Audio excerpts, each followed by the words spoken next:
What's going on, everyone? Rob here with Arc Healer Outdoors, and today things are happening. Things are happening fast. It's Friday, March 24th, first tournament Sunday. I'm fishing the Slay Nation New Jersey Trail. So slaynation.com, almost anywhere in the country. Jump on slaynation.com. They have kayak series, small vessel series, almost every state in the country. If you guys are interested, check them out. Looks like it's going to be a fun season. I've never fished Jersey before, being a PA boy. I'm about an hour and 15 minutes from the border.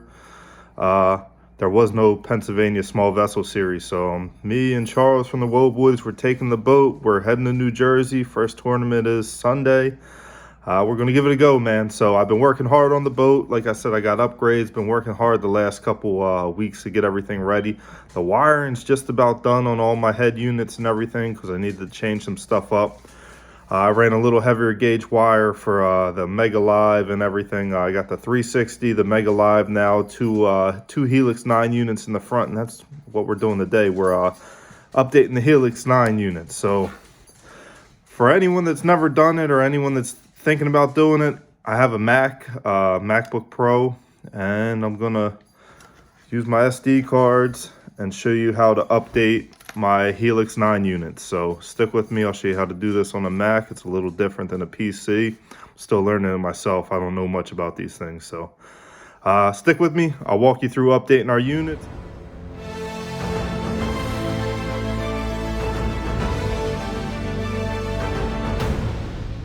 Alright, so the first thing you guys are going to need to do is you're going to need to look at your Humminbird units, figure out which units you have. So, like I said, I have the Helix 9 units from Humminbird, and mine are the side imaging ones, the Helix 9, the Mega Side Imaging GPS G3Ns, and they're both the same. I looked at them before I started recording this. So, check your model number on there. Make sure you're looking at the right one, because after that, you're going to have to go to the Humminbird website to download the correct software. So I'll open up my Safari and Humminbird.com. All right, so everything looks good. From here, you want to go to support. You want to go to software updates. Once you're on software updates, scroll down and it'll have all your different fish finders loaded. So you just want to find yours. Like I said, I got the Helix 9. So, and I got the Helix 9 with the Mega Side Imaging, the GPS, the G3N. So when you update that, it'll tell you everything you need to know about the newest software. So the newest software is right there. It's the 2.8, which I'm going to be updating both of my units to. If you look on here, there's some notes. So it's telling me right now that Mega Live version is 1.2. I'll be installing that as well. You have to do your software before you can do any of your other things. So I just put the Mega Live on. The install is just about done. I got power to it. I haven't used it on the water yet, but after I update the software on the actual head units, I'm going to go ahead and install that 1.2 for the Mega Live. So I'll make a video of that because it's the same but different. The biggest difference with that is you only want to install that one time, because that's actually firmware for the transducer. It's not firmware for the head unit. So you only want to put it on one head unit that's installed to your Mega Live so it can update the transducer. You don't have to do it on every unit. Some other things on here, it'll tell you what's changed, what's added to this. So if you guys are interested in seeing what's added to 2.8, you guys can go ahead to the website and take a look at all this yourself. Just going to get to some of the key stuff. Software prerequisites. So your prerequisites are really important, and this one's pretty basic. You're going to need a working micro SD reader writer device attached to your PC, which this one has one built in, and you're going to need a formatted 32 gigabyte or smaller SD card. You guys got that? So here's your instructions. And the first thing it says is it recommends you restore the defaults on your unit before performing any software update. And there's a list and instructions on how to do that. If you guys don't know, I'm going to be walking you through that once I plug mine in on the outside. So, and here's the other things you have to do to update an SD card with an SD card. Thoroughly read the instructions, of course, because you're going to download the file in a bin format, so you won't be able to open it. You're only going to save it to your SD card. You'll need to select how to save it to the SD card, so that's what I'm going to show you here on the Mac, because it is a little different than a PC. After the download complete dialog appears, click close. You're going to remove the SD card from the reader. After removing the SD card from the reader and before powering on the unit, we recommend that you disconnect any advanced accessories connected to the unit. This might include a GPS receiver, interlink, Canon link, etc. Also, remove any SD or micro cards already inserted on your power unit. So you're going to power on your unit, allow the unit to go through the complete startup before pressing any buttons or selecting any menu options. After the unit has completed the loading process and you have clicked through the warnings and information, then place the SD card in the unit. So that's important, guys. Let your unit start up before you stick the SD card in. You're going to get a message on the unit saying software blah blah blah is higher than your current blah blah blah software. Do you want to update? And you're going to press the right cursor to do it. Another message will appear saying, do you want to abort? Press the left cursor to no at this time and the software update will begin. Do not power off the unit during this time. If you lose power to the unit during the software upgrade process, it is likely you will need to be returned. You'll likely need to return it to the factory.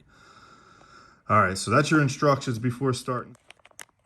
All right, so now that we read through the instructions and everything, I'll take my micro SD card, put it in my adapter, plug it in. Should get a pop-up that it's in. I guess you don't on a Mac. And there is a video here if you want to watch their video. I'm pretty much showing you how to do it.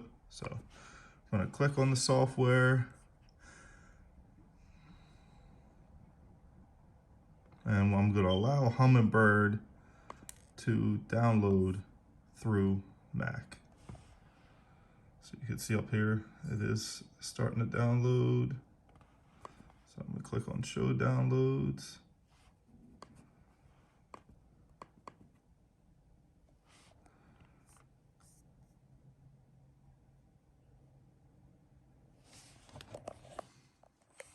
Now that the download's complete, I've opened the downloads and you can see it there. So what I'm gonna do is copy it.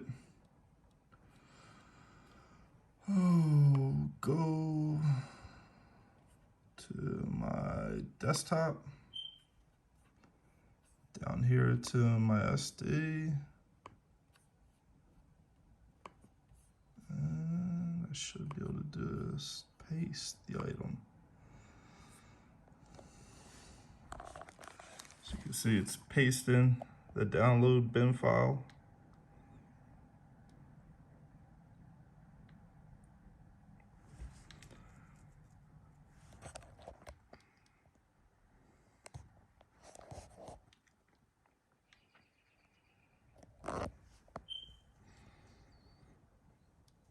And if you can't tell by watching this, I am computer stupid. I'm sure people out there are like, there's a way easier way to do this. What are you doing? Well, I don't know how to do it.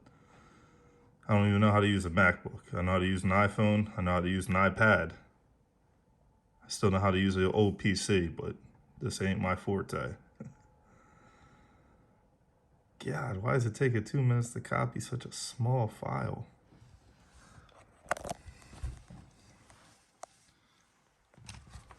Well, I'll get you guys in about 2 minutes because I'm not gonna record 2 minutes of this. All right, here we are, we're back. So you can see files downloaded, it's on the SD card now. And then you wanna hit the eject button next to your SD card down here. So now I could go ahead and take my SD adapter with the micro card out. I'm gonna come back to my unit. So on the Helix 9, you have your compartment here with your micro SD cards in it. I'm gonna go ahead and take the ones I have in out.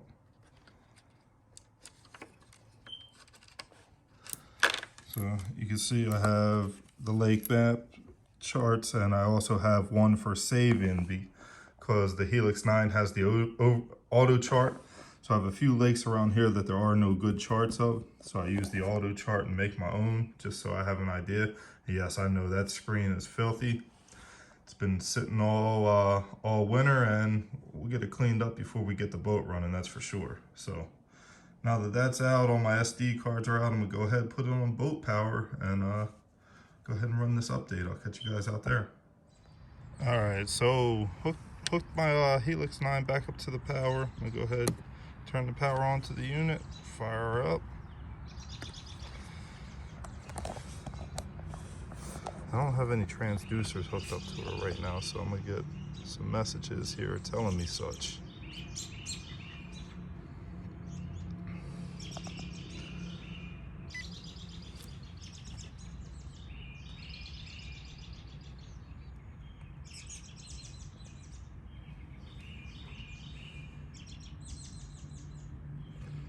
And get through all the warnings. Didn't get a message. There it is.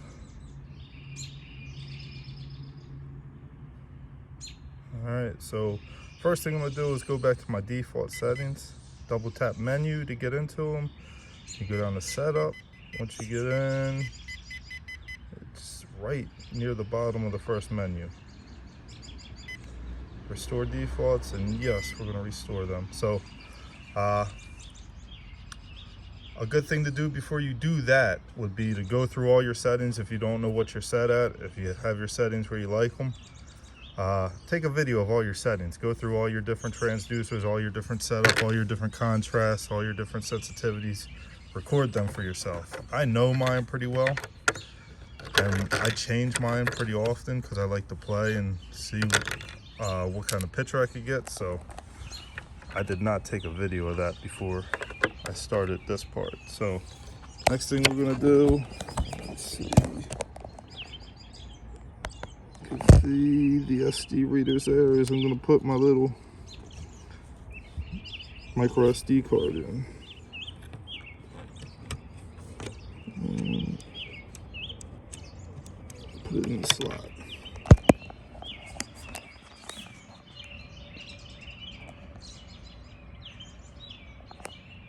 So it took a few minutes after putting it in the slot, but you can see my version is way behind. I mean, I think there was a 2.75 and a 2.76 before this, but I'm at 2.44. So it's telling me it's going to replace the software on here, and if you lose power, you're going to have to send it back to the factory. So that's a big thing. So I'm going to go ahead and hit the right cursor to begin, and it's asking if I want to abort the software update, and I'm going to hit no because I don't.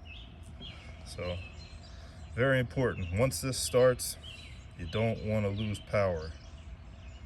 So make sure your batteries are charged. Make sure no kids are around to flick your switches or anything, and just let this baby run.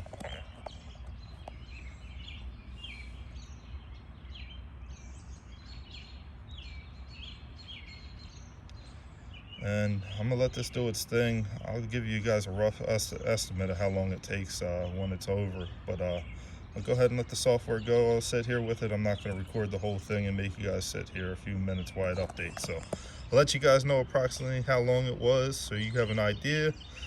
Big thing, you see me kill the camera once I put the chip in because it didn't pop up right away. It did take, say, solid 30 seconds before it popped up for the software update. So remember that when you put your chip in. All right, here we go, guys. She's firing back up. Yeah, it wasn't as bad as I thought. Maybe 2-3 minutes for the update. So here she is loading. I do want to hit my startup options real quick. Put it in normal. I don't have a transducer connected, so it'll try and go in simulation mode if I don't force it into normal. And I got it open straight up to my my accessories view. So you can see self-test is passed, and there it is right there. My software version is 2.8. So she's all the way updated. So yeah, time to do the other unit. I do it the same way. The newly installed Mega Live, you can see my switches are new, still got the nose of the boat off, the trolling motor's back together, the Mega Live's on. We got new wires running from the console up this channel, down through here, and to a fuse box that's in here, and 3 switches. So we got the Mega 360, my two Helix units on the bow, and this will be my Mega Live over here. Hey guys, just one real quick note. If you haven't updated your Helix 9 since you bought it, like the idiot behind this camera, this note here is very important. Note that 2.280 must be installed first depending on your model. Well, let me tell you, I bought a new Helix 9 2 years ago and I haven't updated it since. I know, idiot. But I was at version 2.1, 2.12, 2.11, 2.16, something like that. I could not get it to read version 2.8. And after spinning my head and about giving up and calling Humminbird, I just read everything again. I found this note. My unit just downloaded 2.28, and now I can go ahead and get the 2.80. So if you guys are having issues, check that.